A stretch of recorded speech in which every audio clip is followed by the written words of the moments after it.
Okay, welcome to our fourth broadcast. I believe that's our fourth. Yes, our fourth broadcast. It is April 15th. That's tax day. So your parents are probably kind of, stressed out today, or at least, or happy that it's over, I guess. Anyway, it doesn't look like we have any viewers right now, so I'm just going to go ahead and start talking about a few things. And if nobody joins us, then we'll end early today. Otherwise, we'll talk about whatever questions come up. A couple of things to remember. Remember that for whatever reason, the chat function is not working on my computer. So if you have questions, go ahead and send them to the question link on the MOOC page, and I will answer those. Also, once again, if you are watching, go ahead and log in so we can kind of get some analytics on who's watching and know what we need to do to try to reach some more people and make sure that we're providing the best quality product and service for your needs. Anyway, but we need some data to do that. So anyway,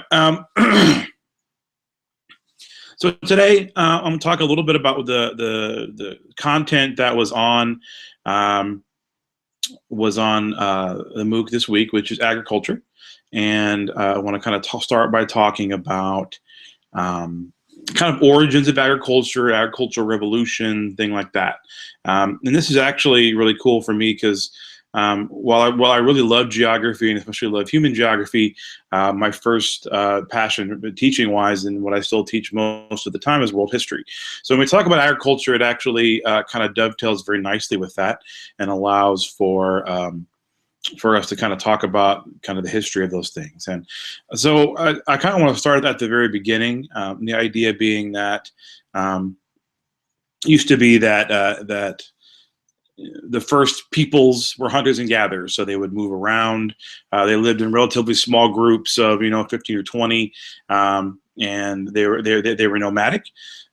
As time goes on, and those societies began to become more complex, they developed agriculture. But before we get that, I just kind of want to mention some things about those hunting and gathering societies.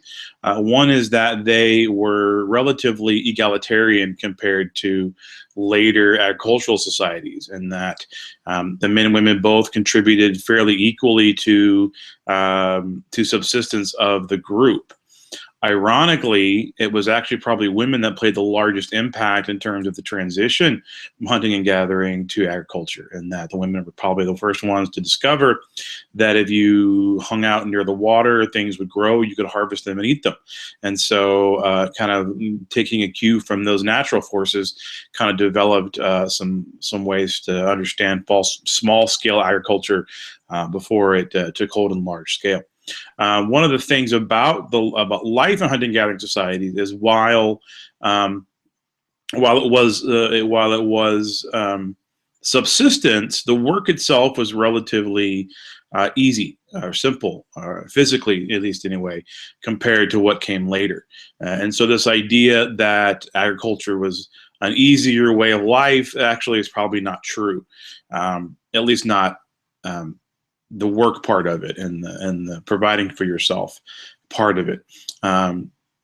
However, the reason why this transition occurred in most places was the need for a stable food supply. So hunting and gathering is not stable. You're constantly moving, and you're just hoping that the growing seasons and the natural vegetation and the animals follow their normal patterns, and just hopefully you can get what you need. So the trade-off was we will gain a more stable food supply, but we will give up or we'll have to take on a more difficult lifestyle in terms of the physical efforts necessary to farm. Also, women, obviously they didn't know this at the time, but women's roles in society changed a lot.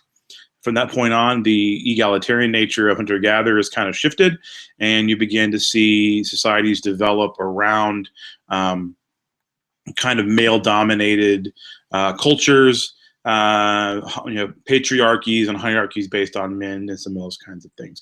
And I'll see that we have 5 people on, so that's cool. Once again, if you have questions, go ahead and put those in the question link on the MOOC page so I can get those. The chat function is not currently working. So I'm going to talk about agriculture for a little while longer unless I get questions, and then we're going to change gears. So anyway, so the first agricultural revolution is also called the Neolithic Revolution because it happens in the late Stone Age. And the idea behind that is that these kind of hunter-gatherer societies kind of decided that that need for a more stable food supply had to take priority. And so we began to see societies move and settle in near stable water supplies, usually river valleys, and then begin to use that water supply either naturally or through irrigation to kind of control and have stable food supplies. And it didn't necessarily happen in river valleys, but there definitely was this access to water. So one of the earliest, depending on who you ask, one of the earliest agricultural hearths or where agriculture began is in Southeast Asia, in what is now Myanmar and Thailand. And those areas were not able to support large populations until much, much later. But some of the early river valley civilizations were able to support larger populations as they grew, and those kinds of things. So what happened is, this access to these resources created surpluses. Surpluses led to the development of more complex societies, so on and so forth, and voila, here we are. So one of the ironic things about the agriculture historically is that agriculture doesn't change much for many, many, many years.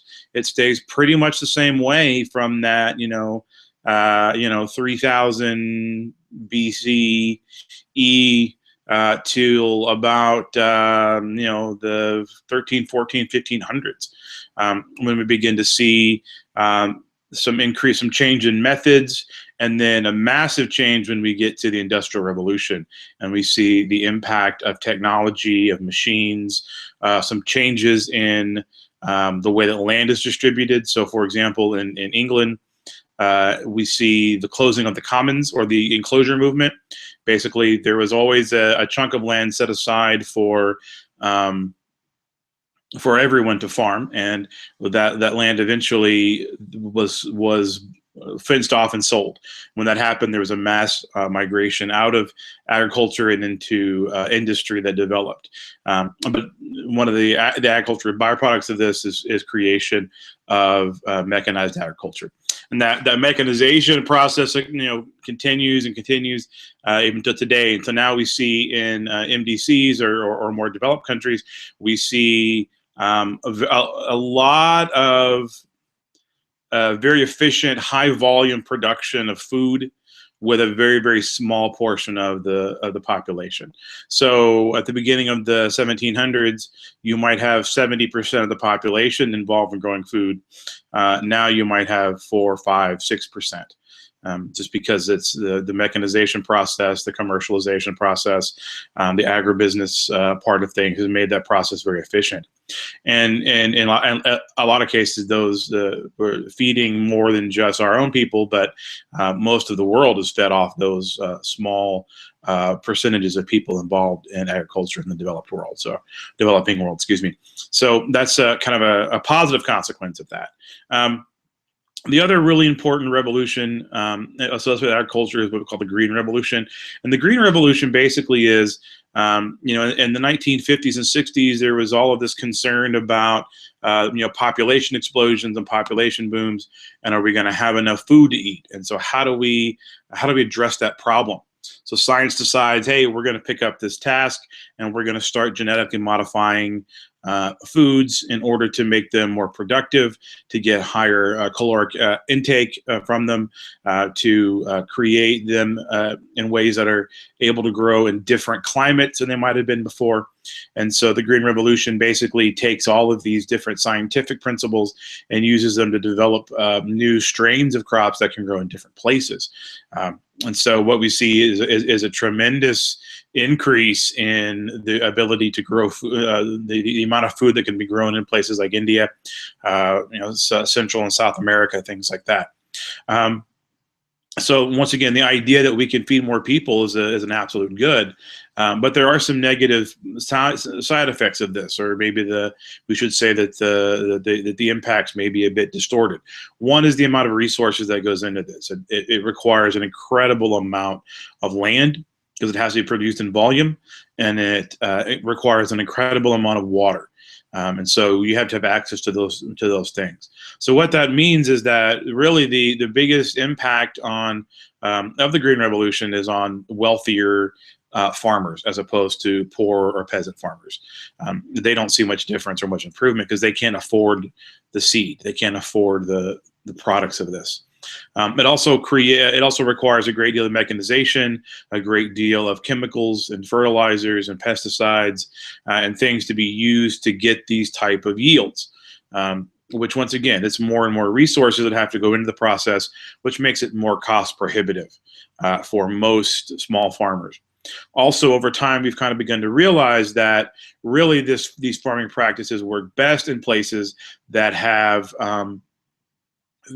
reasonably good soil quality.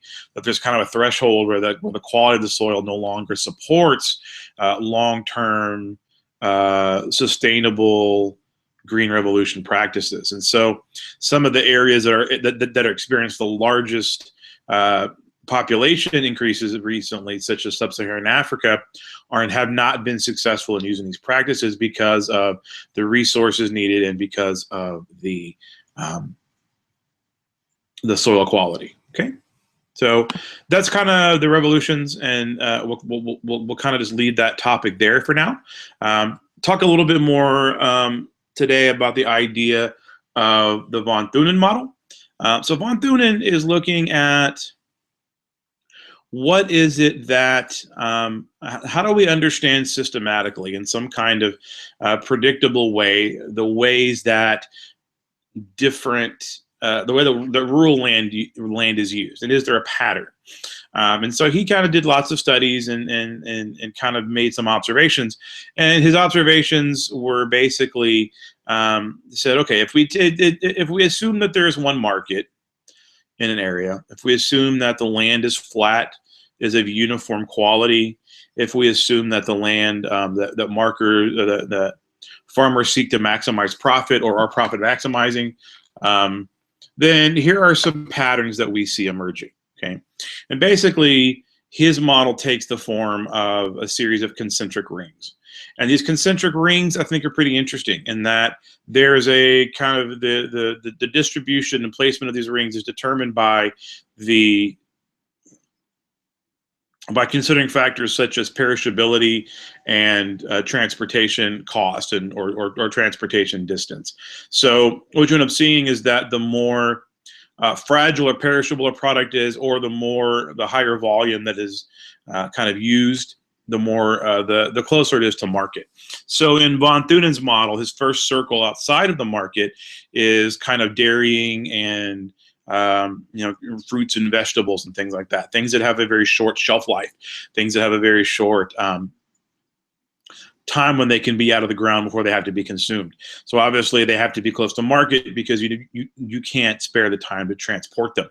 Also, because you can't store them, you're going to need them more often. You're going to need to purchase them more often. You're going to need to transport them to market more often. So you want to be close in order to be able to do that.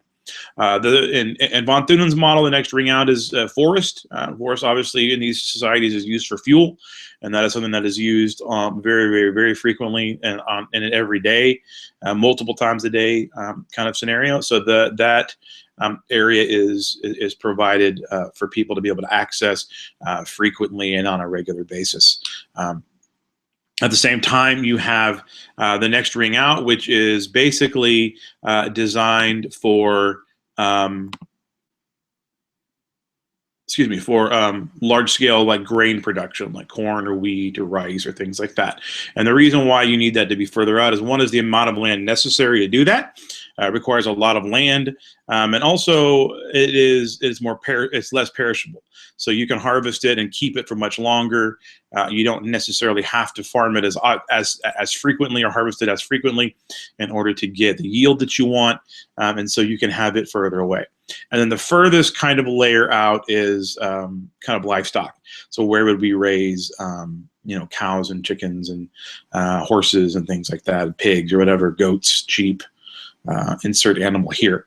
And part of the reason for that is that they're alive, and so you don't have to necessarily consider perishability, because they're not. I mean, they might die, but it's not like they're gonna, ripen and then die. So as long as they're alive, they're good. Also, the transportation of them is a little different in that they can transport themselves. You just need to get a big stick and kind of move them along the road to market. And so that's kind of the way that we see that distribution throughout time. Now, there's a lot of controversy. I don't want to say a lot of controversy. That's probably overstating it.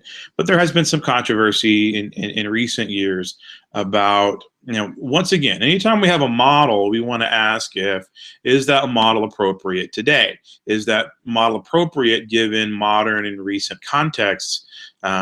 Or is some other phenomenon making it no longer relevant? And so there's been some discussion about is von Thunen still applicable? And I will say that that the modern world that we live in does make some aspects of von Thunen not necessarily relevant. So, for example, transportation is not as big of an issue. One, we have high-speed transportation, we have trains, we have planes, we have automobiles, we have trucks, we have refrigeration. So the ability to transport things a longer distance makes things much more viable for much longer. The ability to transport things. Same thing, for example, if you are getting, certain kinds of fruits and vegetables in the wintertime, chances are they came from a foreign country in the southern hemisphere. I know we get a lot of our fruits and vegetables in the winter. We get them from Chile as a big exporter. And so the ability to move things from overseas due to technology kind of changes the way that land, or at least how our food gets to our table. Now, the irony is that I think, despite the fact that these more modern kind of conveniences or more modern techniques influence the model and when and where it's used, it doesn't necessarily make it no longer necessary. For example, if you look at a map of the United States and you assume New York City is the lone market, you see some fascinating patterns. You see these von Thunen type patterns kind of emerge with the gardening and dairying and things like that being produced right in around the market in New England and in the upper Midwest. So like Wisconsin and Ohio and Michigan, into Kentucky and Pennsylvania, kind of some of those places are kind of in that first circle, that circle that's based on dairying and products that are very perishable. The next thing out is going to be grain production. So once again, the Midwest. So you're in Nebraska, you're Kansas, you're areas like that where lots of corn, lots of wheat, lots of other kinds of grain are grown. Cotton in Texas, or sorghum, which is cattle feed, being produced here, is in the kind of that second band. And then the way out west, where it's really dry, you have large scale livestock production, whether it be cattle or things like that. So obviously there is no such thing as a perfect model, and the idea of concentric rings is kind of ridiculous. But there are some realities of those patterns. Now, once again, the thing to remember, even in the U.S. example, is how many of those patterns were established in the 19th century prior to some of these technological transportation kind of advances. And I think that those patterns are probably true, that the areas that are known for dairying or known for grain or known for livestock production have been for a very long time. And so that those were established that kind of followed some von Thunen-esque kind of patterns. Whether or not those patterns are still necessary or would determine that distribution. If it were started over today, who knows? I would tend to say, to some extent, yes, but not necessarily. I think you would have a hard time doing, grain production any further out west because you just don't have enough water. I think you would have a hard time doing large scale livestock grazing in what is now the East Coast, just because of the population centers would kind of get in the way of that. So, I think there's some interesting patterns to that. I've also seen an interesting map of Uruguay, where it holds Montevideo to be the central market, and you kind of see these kind of patterns emerge. This idea that how we use land in agricultural societies is roughly determined by some patterns. So Von Thunen is not perfect, and I think there are some serious questions about its applicability today, but I don't think it's a bad model. I don't think it's a bad way to conceive of how land is used in terms of relationships between these different variables of transportation and perishability and things like that. Okay, so that's Von Thunen. And just they have had FRQs on Von Thunen, especially comparing Von Thunen. There's one that compared Von Thunen to Burgess, which is an urban model that is the same shape. We'll talk about that if we need to as we get closer to the test itself. Okay. All right. Some other agricultural things to think about. A couple years ago, the last time I was at the reading, it's been probably 3 or 4 years ago now. No, not 2 years. We'll say 2 years. I did an essay question. I read an FRQ about shifting cultivation. They basically had a map with some different areas of shifting cultivation. Shifting cultivation is a form of subsistence agriculture in which people are on land for a relatively short period of time. And I say relatively short, maybe 15, 20 years, but they don't permanently settle in a particular area to farm because the land doesn't support that. So shifting cultivators often use techniques such as swidden or slash and burn agriculture to clear the land. The process of clearing it often kind of adds some nutrients back into the soil through the burning process, through the injection of carbon and things like that. Then that land is cultivated and worked for several years, or until it can no longer support agriculture, and then they will move someplace else and let the land go back to nature, let the nutrients kind of let the land heal and the nutrients return, and later. Many years later, sometimes generationally later, their people may return and farm that again. So that's a form of subsistence. The other major form of subsistence is what we call intensive subsistence. So intensive means we are putting a lot of resources into a particular place in order to extract as much as we can.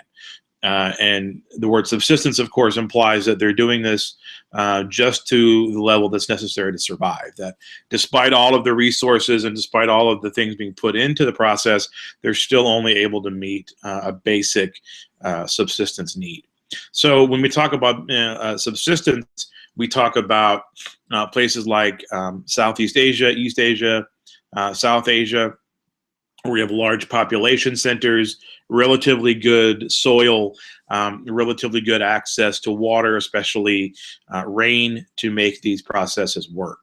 So if you take the areas that are shifting cultivators in kind of sub-Saharan Africa, in equatorial regions, if you take intensive subsistence, then really you're looking at a large chunk of the population of the earth. Probably 2.5 billion people fall into that category alone.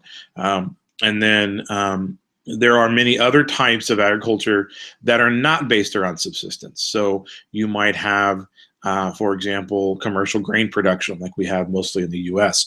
You might have market gardening. You might have Mediterranean agriculture, which is a very specific type of agriculture, very specific types of products. But if you've ever seen or heard about like wine country in California, that's a Mediterranean climate there that produces particular types of things that aren't really easy to grow elsewhere. But it's very similar to the area of the Mediterranean. There's also areas that traditionally don't necessarily support large-scale commercial agriculture that have been brought into cultivation in this way. So, for example, plantations. Plantations agriculture tend to happen in tropical areas or subtropical areas, in which the climate is just supports it enough to make it commercially viable. One of the things, though, about kind of plantation agriculture or plantation farming in these marginal subtropical regions is the need that it tends to be incredibly labor intensive. That for whatever reason, and I'm sure there's all kinds of science and economics behind this, either the processes or the profits do not make large scale mechanization necessarily profitable. And so, for example, places where tobacco is grown, places where sugar cane is grown, places where tea is grown, those tend to have less mechanization and just use a lot more labor. Some would argue that those people need jobs, so there's no reason to displace those jobs with mechanization. So that's one thing. The other thing that often happens in plantation systems is monocropping. So biodiversity is an important thing. The idea that many different types of organisms living in the same place actually makes those organisms stronger, makes them healthier, makes them develop better over time. So, for example, when you have a forest, you've got grasses and trees and bugs and snakes and whatever, orangutans or whatever living there. But all of those things and the DNA from those, the microbes from those all blend together, and everything kind of builds up a resistance over time. So biodiversity is very good for an environment. Monocropping is the opposite of that. Monocropping says, okay, we're going to clear these large these large tracts of land, and we're only going to work one crop in that particular area. And this is actually for profitability purposes, much more profitable to be able to commit large amounts of land to one crop as opposed to a little bit here, a little bit there, a little bit here, a little bit there. The problem is that it makes those societies dependent upon that one crop. So as long as that one crop is profitable, as long as there's a market for it, as long as that one crop is doing well. But what happens when you have a famine that wipes out a harvest, and all of a sudden you don't have anything to fall back on? What happens when the market price of your crops drop, and you're left with a crop that's worthless on the open market, and you don't have anything to supplement it with? So these are some of the downsides of some of the kind of subtropical, marginal, plantation-esque kind of things that happen. There's a really good article that I read a while back, and you may have seen it floating around social media about chocolate, where chocolate is produced versus where it's consumed, and kind of the consumption outpacing the production, and how we in the developed world, we kind of get sad about not having chocolate. Well, what if your livelihood depends on being able to produce it, and all of a sudden there's just not enough supply to go around, and not enough, and people start finding substitutes for your product and finding other people to produce it, and all of a sudden, your livelihood has been cut off under you. So those ideas are kind of inherent in there. So when we talk about these agricultural regions and the types of agriculture that goes on in different places, really the best way to think about this is to look at a map and kind of see where these things are distributed, and think about and compare that map to a climate map. So get out your Köppen climate regions and compare that to your agriculture regions, and I think you'll find that they are very, very similar. You'll also find, if you compare that to a population map, so where is population distributed, where are population clusters, and kind of comparing those three things together, and you'll notice some patterns. People live where they can farm. People can farm where the climate is adequate and productive. Another kind of subsistence that I didn't mention is pastoralism.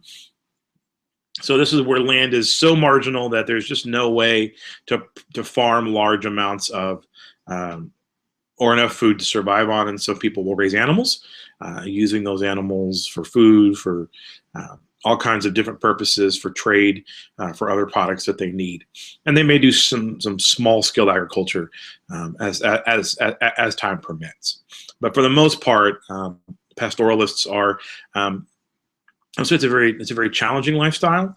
It's very much like those hunter-gatherer lifestyles that we see in many places, 10,000 years ago, and they haven't really advanced much from that. One of the big challenges, though, is as climate change comes in, as we see the impact of, for example, growing deserts, as we see water resources being used up. I know there's a lot of controversy about the drought in California right now. So what does that mean? And what that means is that as more and more people are living in areas that were once fertile that are now less fertile, we may see more and more people trying to transition to find new ways of doing things. So we might actually see some kind of like a revival of pastoralism, which is kind of odd because there's just not a growth industry so much farming sheep. So.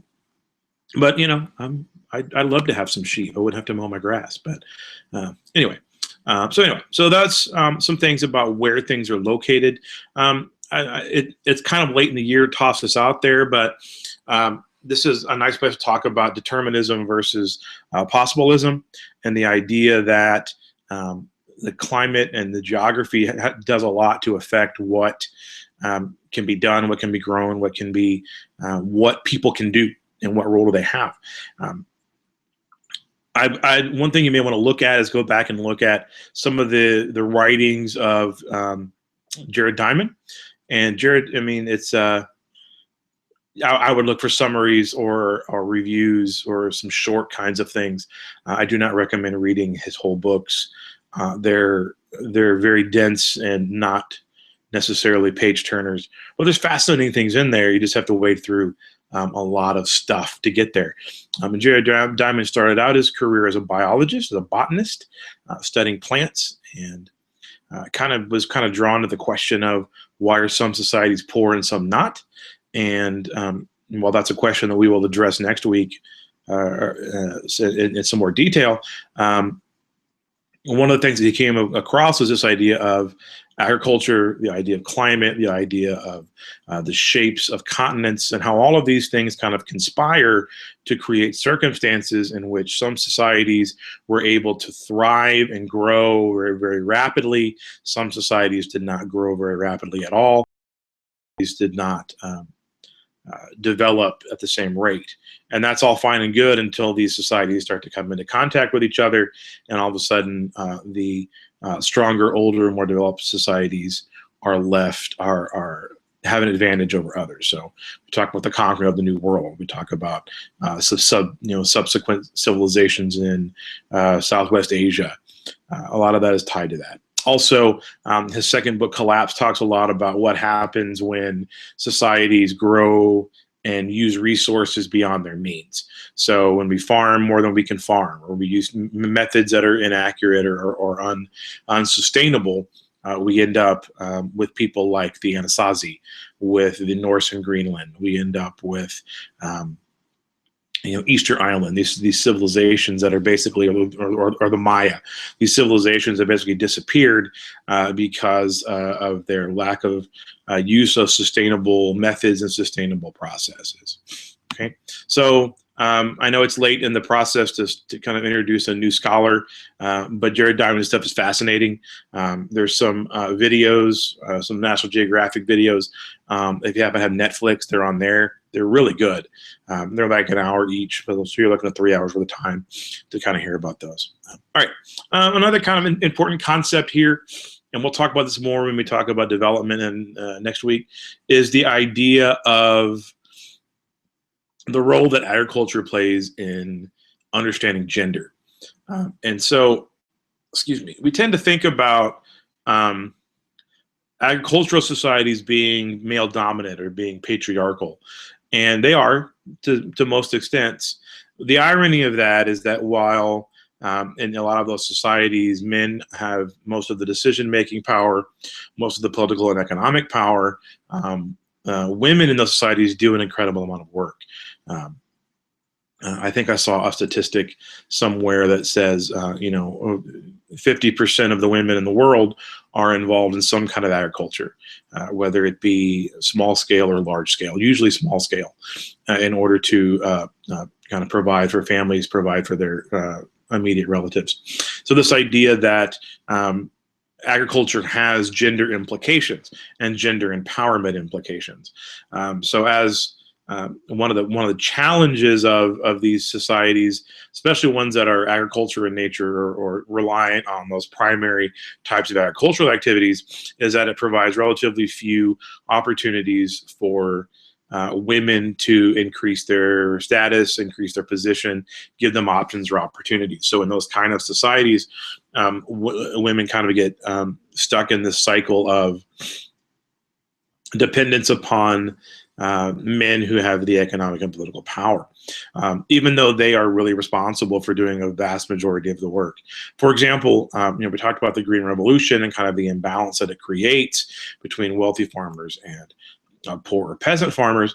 A lot of those poor and peasant farmers or small farmers are women, whether it be working small family plots, whether it be plots that they may have inherited through death or through some kind of matrilineal or patrilineal system, whether it be a sharecropper situation where they don't own the land, they just work it for whatever reason. But a lot of times those processes disadvantage women more than men. And so this is yet another kind of byproduct of societies that are very, very deeply tied to primary activities, is it denies opportunities based on gender. And we'll talk more about that next week when we talk about development. We'll talk about microcredit and microlending and some of those kinds of things. We'll talk a little bit about some controversies in agriculture. One has to do with agribusiness and the idea of agriculture being about profit or profit driven.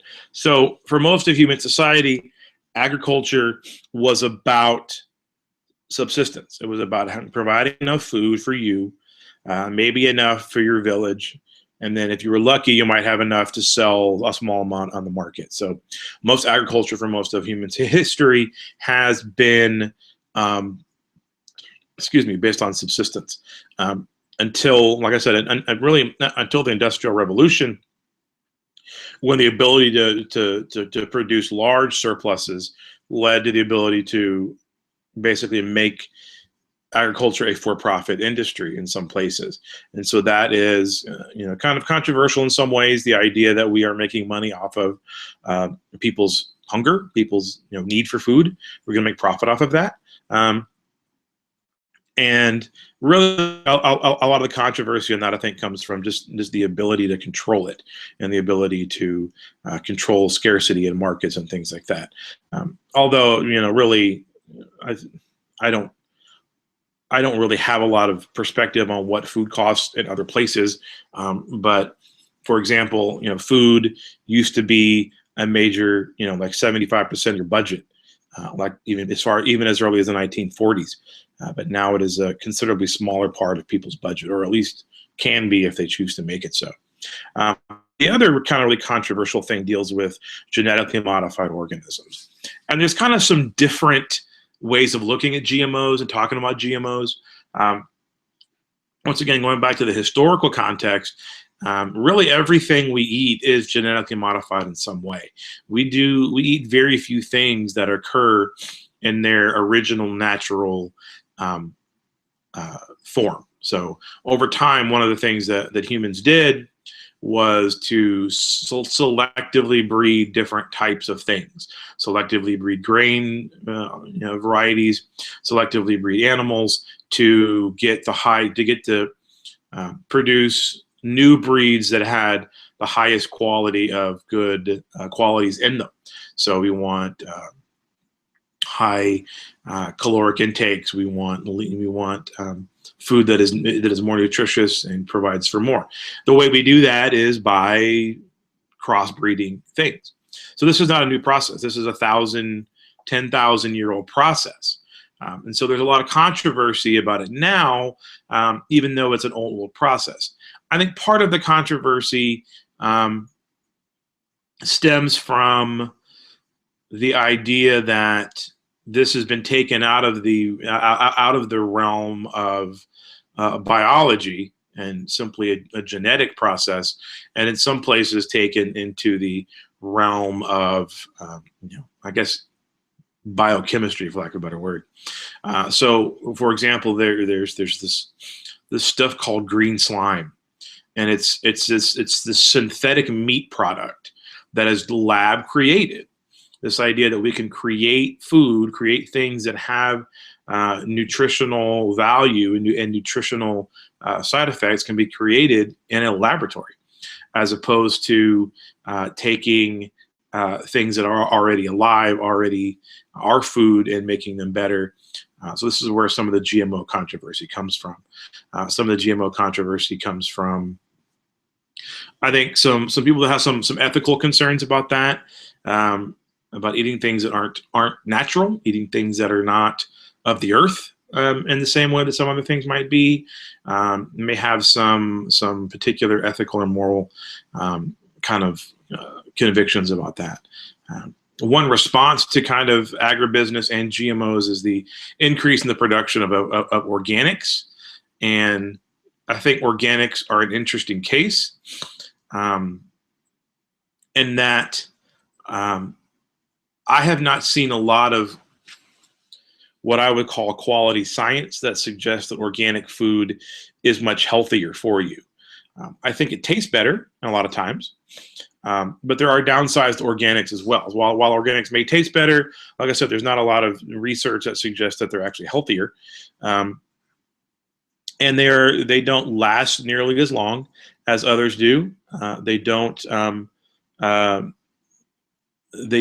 They are not able to be produced on a large scale, which on one hand is good for sustainability, but bad for feeding people.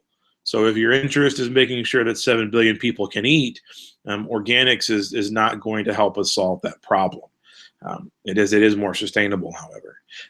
The other kind of issue with organics, I think, is the price. My experience with organics is that it's incredibly expensive. If you go look at the store between the organic apples and the non-organic apples, you may see a 2 or 3 times the price for the organics. Once again, with very little scientifically proven health superiority. I also think some of that price is market driven, in that they're kind of the cool thing. They're kind of, the hype about organics has led them to be in higher demand than they might be, and therefore the price has gone up, especially relative to the ability to produce them. If they could be produced in larger quantities, then the price would be relatively stable and low, but they can't. And so while organics are very popular, I think it's something to look into in terms of, what is this really all about? There's also people that really talk about what kind of chemicals go into things and what kind of things like that. And I'm not a scientist. My wife is. My wife's a chemist, and she doesn't worry too much about these things. But I think the idea of things being toxic and toxicity and things like that are all things that you should be interested in and that you should pay attention to. But maybe looking into the science behind some of these things could be of value, and thinking of that in the future. Now, what I will say is that I don't really have the best diet in the world. I don't eat the way I should. And I'm not saying that it has been a healthy experience, but I'm still alive. Maybe we'll find out in 30 years, if I'm still here, if this is really all the hype is worth it. But anyway, but understand the impacts of those, understand the market conditions and the economics behind those decisions that people make. Okay. The last thing that I want to talk about real quick is vertical integration. This is a process that agribusiness firms use in order to kind of control cost and control efficiency. And a vertical integration basically means they own the entire process. They own the land, they own the machines, they own the seed, they own the harvesters, they own the trucks, they own everything up to the time that it enters the store. Sometimes they own the store too. but that whole process.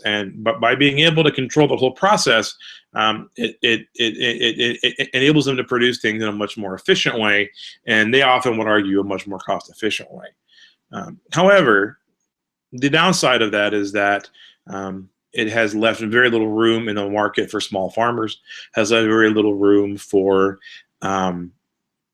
really competition, very little room in the market for diversity that doesn't come directly from them. So you have kind of one group of people or one corporation or entity kind of controlling that process. And I'm not saying that that's good or bad. I'm just saying that's what it is. So instead of being able to go to your farmer's market and have 18 varieties of peppers from 18 different small farmers who were kind of trying to subsist on that crop, you might have 2 or 3 because it's just becoming harder for those things to eke out. So when we talk about the food that we eat, when we talk about the cost of that food, the economics of that food, we need to understand that it does have larger implications beyond just what's on our table and what is on the back of our trucks or what's in our supermarkets. We need to understand where it comes from. We need to understand the processes behind it. We need to understand the consequences of the decisions made by people along the way, whether it be the decision to plant or not plant, whether it be the decision to